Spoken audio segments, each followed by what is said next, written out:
এ বাবু শোন এখানে। কি বলছো? এই একটা কাজ কর না, ওই দোকান থেকে একটা সাইডন এনে দেন আমাকে। আমি এখন যাবো না, আমি এখন পড়তে যাবো, তুমি যাও না। আরে এখন তো যাস নাই, যাবি তো একটু পরে, তো এনে দেন ওষুধটা। না আমি পারবো না। হ্যাঁ তুমি যাও দোকানে, তুমি নিয়েছিল সেবা। আরে আমি গেলে অসুবিধা আছে বলি তো তোকে যেতে বলছি। তুই যা যা যা যা, নিয়ে আগে যা তো, দেরি করিস না। কি অসুবিধা কি? কি অসুবিধা তোকে অত জানতে হবে না, তোকে বলছি তুই যা তো, না পছন্দ যা। কোনো অসুবিধা না, চলো তুমি আমার পেছু পেছু চলো চলো।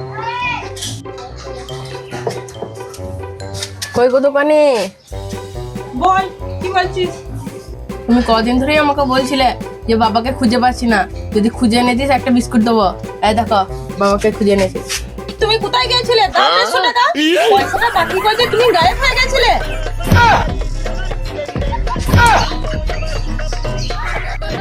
5 টাকা বিস্কুটের লোক তুই তোর বাবাকে নিয়ে তোকে দেখি তোর তোকে ছাড়বো না। আমি কি করে জানবো যে তোমার দোকানে ধার আছে? তুই আজ ফের বাড়ি 5 টাকা বিস্কুটের লোক বাবাকে দোকানদারের কাছে নিয়ে যাওয়া।